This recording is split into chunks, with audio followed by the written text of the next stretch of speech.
Bonjour, mesdames et messieurs, il est 6h30. Bienvenue dans cette édition. La CEDEAO, la Communauté économique des États de l'Afrique de l'Ouest, et la CEEAC, la Communauté économique des États de l'Afrique centrale, décident d'unir leurs forces face aux menaces terroristes. Les deux communautés, hier lundi, ont tenu dans ce sens leur premier sommet conjoint dans la capitale togolaise.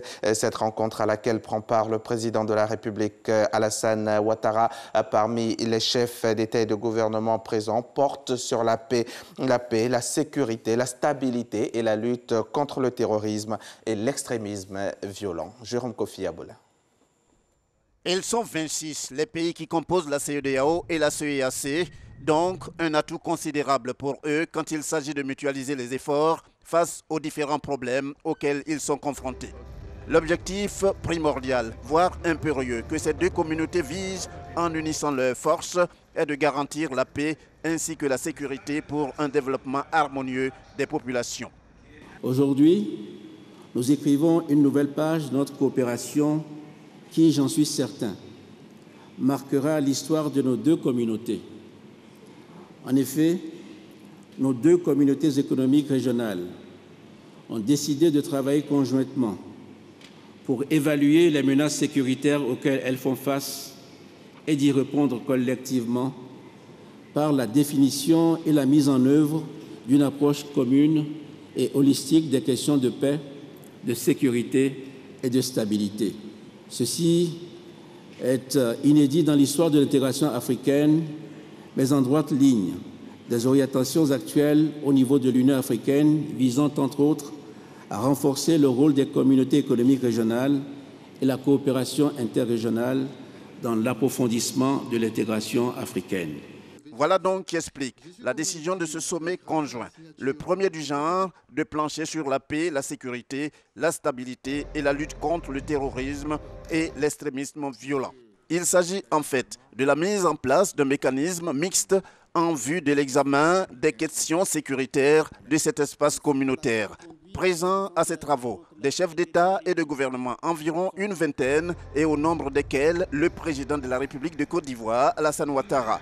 Ils sont venus à ce rendez-vous avec pour rôle d'examiner et d'adopter ce qu'il convient d'appeler la déclaration des chefs d'État et de gouvernement de la CEDEAO et de la CEEAC de Lomé sur la sécurité et la lutte contre le terrorisme. Le prochain sommet conjoint CEDEAO-CEEAC va se dérouler en 2020 à N'Djamena, au Tchad, le communiqué final ayant indiqué que les deux communautés se retrouvent tous les 2 ans. C'était donc hier lundi à Lomé, au Togo. Et pendant ce temps, le Premier ministre Amadou Gon Coulibaly lançait les travaux du 4e pont d'Abidjan. Long de 7 km de l'ouvrage très attendu des populations devra relier les communes de Yopougon, Atekoubé, Adjamé et Plateau. Prévu pour une période de 26 mois, les travaux du 4e pont d'Abidjan tiendront dans une enveloppe globale de 148 milliards de francs CFA et le pont doit être livré en août 2020. Alexis Ouedraogo. Plateau Yopougon, l'enfer aux heures de pointe. Plus de 130 000 véhicules empruntent la voie chaque jour, entraînant un engorgement important à différents endroits. À la solde, des accidents, mais aussi des pertes inestimables pour les affaires. Le temps que nous mettons aujourd'hui pour passer de Yopougon à Adjamé est d'environ 1 heure de temps. Et avec ce pont, nous allons relier le reste d'Abidjan en moins de 10 minutes. Vous verrez donc que le temps de rotation des véhicules va se multiplier, le temps de rentabilisation de nos investissements vont se rentabiliser et la question de la maîtrise des accidents de la route vont être réglée. Ce lundi, l'espoir pointe à l'horizon avec la pose de la pierre lançant les travaux officiels du 4e pont. Il relie les communes du plateau d'Adjamé, d'Atekoubé et de Yopougon. Partenaire du projet, la Chine, le pays s'engage à accompagner le secteur ivoirien du transport. Autre allié, la BAD, qui finance à hauteur de 74% le projet, avec un impact certain reconnu sur le coût du transport, la sécurité urbaine et la création d'emplois directs et indirects pour les jeunes. La réalisation du 4e pont s'inscrit dans un projet global, le projet de transport urbain d'Abidjan, qui vise à transformer la vie de près de 4,7 millions d'habitants du Grand Abidjan. Le pont et les différentes voies d'accès qui lui sont associées vont grandement faciliter les déplacements quotidiens de centaines de milliers d'Abidjanais et participeront de ce fait à désengorger les voies existantes. On estime que ce pont sera emprunté quotidiennement par près de 70 000 véhicules. 3 mois après le lancement des travaux de réhabilitation du pont Félix Houphouët-Boigny, les travaux du 4e pont devraient tenir sur une période de 26 mois. Le projet du 4e pont d'Abidjan est un projet composé de 3 sections. La section du côté de Yopougon est constituée d'une chaussée de 2 fois 3 voies sur une longueur d'environ 4 km. Ces voies sont séparées par un terre-plein central de 20 mètres qui est destiné donc au passage du train urbain d'Abidjan. La section du côté d'Atekoubé comprend le pont lui-même d'une longueur de 1 km 400. La section à Djamé est constituée par une chaussée de 2 fois 2 voies entre la fin donc du pont principal et le carrefour de l'Indénié sur une longueur de 875 mètres. Plus de 607 milliards de francs CFA sont injectés pour l'entretien du réseau routier et sa réhabilitation. Objectif, consolider le tissu économique et industriel. Les investissements dans les infrastructures permettront de baisser les coûts pour les entreprises, amélioreront leur efficacité et leur permettront de créer des emplois. Oui, des emplois pour nos jeunes. Ne vous laissez donc pas abuser par ceux qui vous disent que l'on ne mange pas goudron ou on ne mange pas béton, car le béton et le goudron permettent de créer les richesses pour tous les Ivoiriens.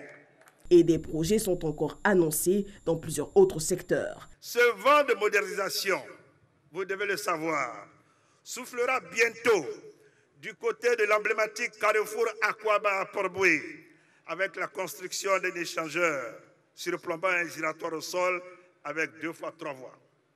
De même, 3 autres échangeurs sont prévus sur les principaux carrefours du boulevard François Mitterrand, au niveau des carrefours de l'école de police, de la Riviera 3 et de la Palmeraie. Par ailleurs, il est prévu la construction des ponts à haubans entre les importantes communes du plateau et de Cocody, dont les travaux seront lancés également cette année. Le Premier ministre a pour finir exhorté les maîtres d'ouvrage à la rigueur et à la qualité de ce pont. Vous allez le voir en image, la première dame de Côte d'Ivoire, Dominique Ouattara, a pris part ce week-end à la première édition du festival dénommé Evora Africa Festival, consacré au continent africain. C'était donc au Portugal et la Côte d'Ivoire était à l'honneur au Palais du Cadaval au Portugal, bien sûr. Ce festival se tient depuis le mois de mai et a pour vocation de mettre en valeur le riche patrimoine culturel africain. Notre envoyé spécial Abiba Dambélé nous proposera cet élément dans nos prochains journaux. Suite à la pénurie du gaz qui sévit actuellement ici à Abidjan, le directeur général de la Petrosi, la Société nationale d'opération pétrolière de Côte d'Ivoire, tient à rassurer la population que tout va entrer dans l'ordre et très bientôt. Docteur Ibrahima Diaby a donné les raisons de cette pénurie qui sont entre autres le refoulement du gaz de mauvaise qualité et quelques problèmes techniques. Ami Sissoko lui a tendu le micro.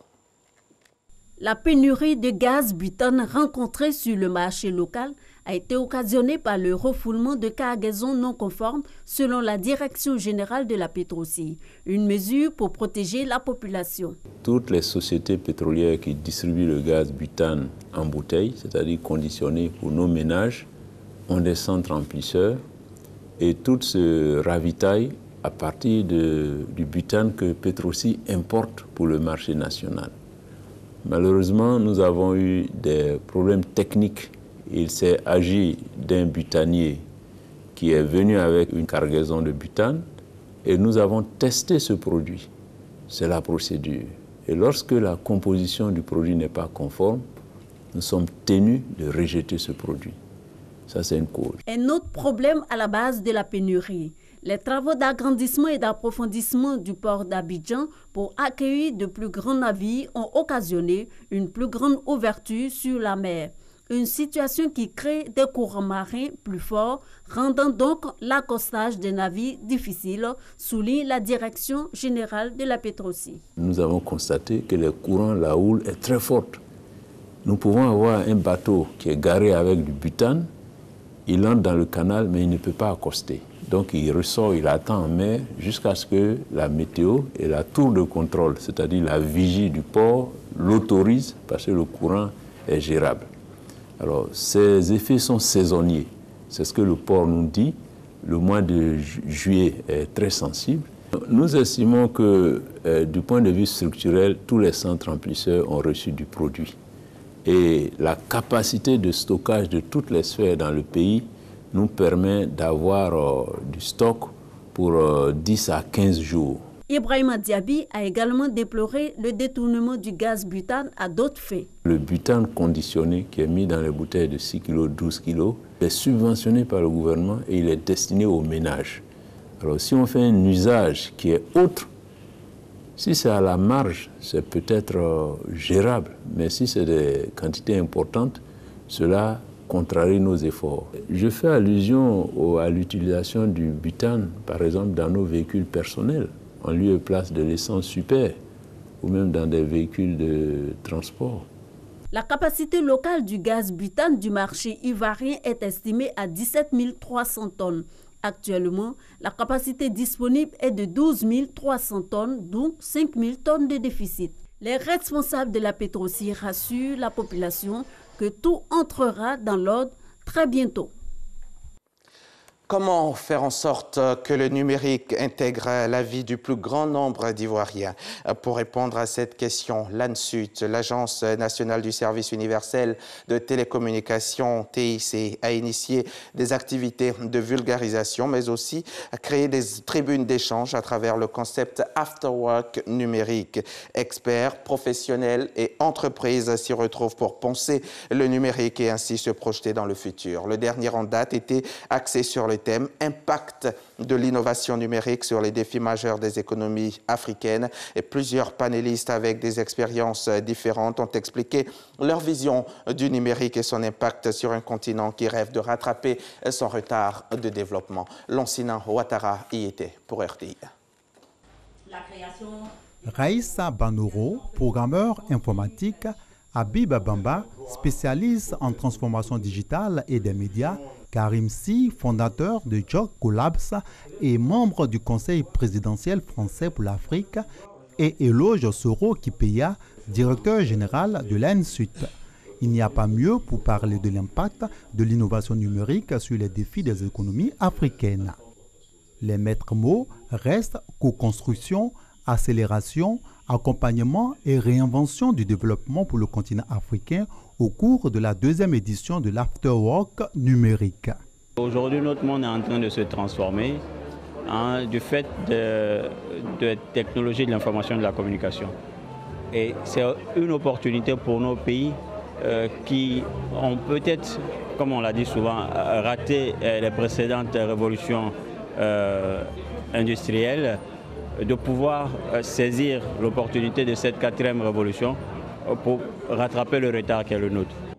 Pendant cette rencontre, la question de l'appropriation des innovations locales a été abordée.